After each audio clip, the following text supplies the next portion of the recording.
रात की सवारी, डरावनी कहानियाँ। अगर आपको मेरी कहानी सुनाने में अच्छी लगी तो वीडियो को लाइक करें और चैनल को सब्सक्राइब करें। रात के 2 बज रहे थे। जोरों की बारिश हो रही थी। घना अंधेरा था। बादल रह रह कर गरज रहे थे। थोड़ी थोड़ी देर पर बिजली चमकती तो आसपास की चीजें दिखाई पड़ती थीं, अन्यथा हाथ दिखना भी मुश्किल लग रहा था।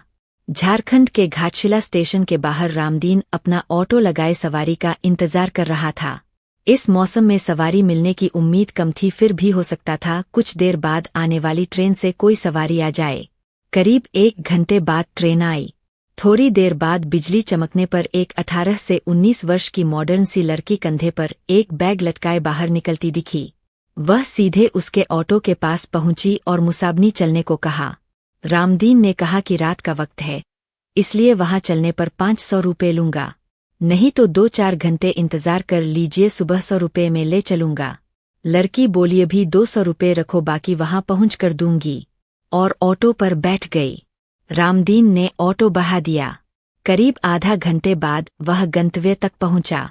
एक माकन के बाहर लड़की ने गाड़ी रुकवाई और घर से पैसे लेने की बात कहकर अंदर चली गई। काफी देर तक वह नहीं लौटी तो रामदीन अकेले बैठे बैठे परेशान हो गया। उसने घर का दरवाजा खटखटाया। काफी देर बाद एक बूढ़े ने आंखें मलते हुए दरवाजा खोला। उसने पूछा, कौन हो तुम और इतनी रात को किस लिए आए हो?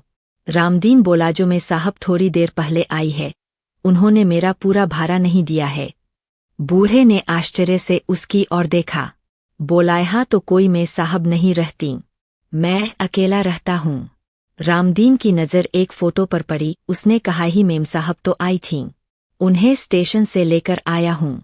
बूढ़े ने उसे आश्चर्य से देखा, फिर बोला, इस लड़की को मरे 8 साल हो गए, देखो फोटो पर माला डाला हुआ है, ये मेरी पोती थी, ये कैसे आ सकती है? रामदीन के होश उड़ गए। वह चुपचाप अपने ऑटो के पास पहुंचा। उसने देखा कि सीट पर 100 के 3 नोट रखे थे। उसने नोट जेब में रखा और वहां से बेतहाशा भागा। उस दिन से उसने रात में ऑटो चलाना छोड़ दिया।